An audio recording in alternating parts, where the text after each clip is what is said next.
নমস্কার বন্ধুরা, সুপ্রিয়া কিচেনে আবার আপনাদের সবাইকে স্বাগত জানাই। বন্ধুরা, গাছ থেকে তাজা বেগুন তুলে নিয়েছি। আজকে বেগুনটা বিনা তেলে ভাজা করব। তো প্লিজ বন্ধুরা, আপনারা পুরো ভিডিওটা প্রথমের থেকে শেষ পর্যন্ত দেখবেন। আশা করছি আপনাদের ভালো লাগবে। আর যে সকল বন্ধুরা তেল কম খান বা তেল মোটে খেতেই চান না, আপনারা অবশ্যই এইভাবে ট্রাই করবেন। তো চলে যাব আমি এখন ঘরে বেগুনটা কাটার জন্য। বেগুনটা ধুয়ে এনেছি, কিন্তু কাটার পরে আবার ধুবো।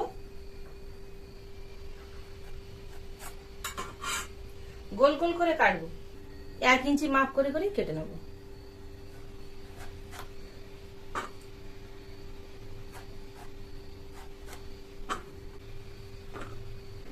পরিষ্কার জল দিয়ে আবারও ধুয়ে নেব।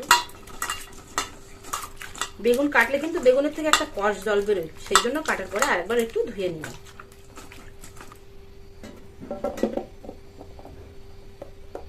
বেগুনটা তেল দিয়ে ভাজলে কি হয়, বেগুনটা মাখানোর সময় আমরা যে মশলাগুলো দিই সেই মশলাগুলো বেগুনের মধ্যে চলে যায় আর বেগুনটা খেতে ভালো লাগে।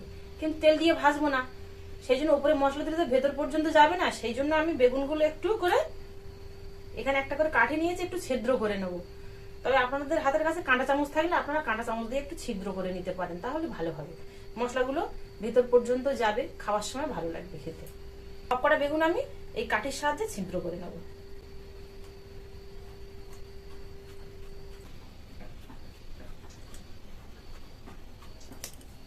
দেখুন ছিদ্রগুলো কিন্তু এদিক থেকে ছিদ্র করছে, এদিক পর্যন্ত কিন্তু ছিদ্র হয়ে যাচ্ছে।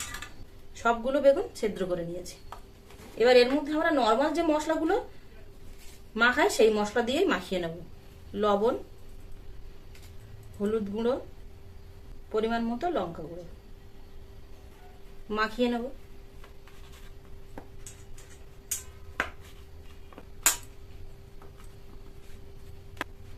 সবগুলো বেগুন মাখিয়ে নিয়েছি। এবার এই অবস্থাতে 10 থেকে 15 মিনিট রেখে দেবো। গ্যাস ধরিয়ে দিয়েছি, কড়াটা গরম করে নেই। এবার এখানে এক টুকরো পরিষ্কার কাপড় নিয়েছি, এর মধ্যে সামান্য পরিমাণে একটু সরষের তেল মাখিয়ে নেব। দেখুন ঠিক একটুখানি মাখিয়ে নিয়েছি। এবার কড়ার গায়ে লাগিয়ে নেবো তেলটা, যাতে কড়াটা ফেটে না যায় আর পুড়ে না যায়। দেখুন কড়াইয়ে যে তেল দিয়েছি সেটা কিন্তু বোঝাই যাচ্ছে না একদম। এবার একটা একটা করে বেগুন দিয়ে দেবো।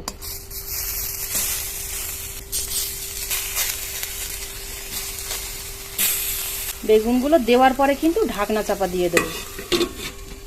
আর গ্যাসের ফ্লেমটা দেখুন বন্ধুরা, ঠিক একদম এরকম লোতে রেখেছি, ঠিক এরকম ধিক ধিক ধিক ধিক করে জ্বলবে। আপনারা উনুনে গ্যাসে যাতেই বানান না কেন একদম লোতে রাখবেন। 3 মিনিট মতো হয়ে গেছে। এবার চাপাটা তুলে নেব, একটু উল্টে দেবো।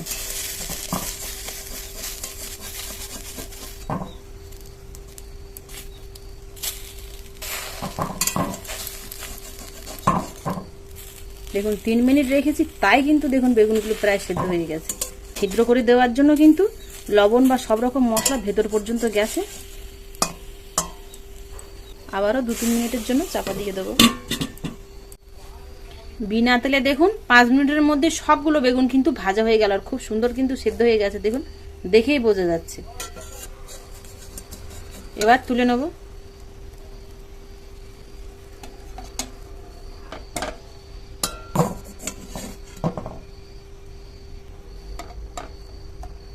বেগুনগুলো সব ভেজে নিয়েছি। দেখুন বেগুনগুলো যদি ঠিকঠাক ভাজা হয়, বেগুনের মধ্যে যে জল থাকে সেই জলটা যদি শুকিয়ে ঠিকঠাক ভাজা হয়ে যায়, তাহলে কিন্তু 1 ইঞ্চির বেগুন 1/2 ইঞ্চি হয়ে যাবে। বেগুনগুলো খুব সুন্দর করে কিন্তু এই যে সেদ্ধ হয়ে গেছে, হাতে নিলেই বোঝা যাবে। দেখুন পুরো একদম সেদ্ধ হয়ে যেরকম করে আমরা তেল দিয়ে বেগুন ভাজি ঠিক সেরকমই হয়ে গেছে। তেল ছাড়া যদি কোনো কিছু খেতে চান তাহলে আপনারা এইভাবে এই সবজিটা রান্না করে খেতে পারেন। আশা করছি আপনাদের খুবই উপকারে হবে। আর ভাত, পরোটা, রুটি সবকিছুর সাথেই আপনারা খেতে পারবেন।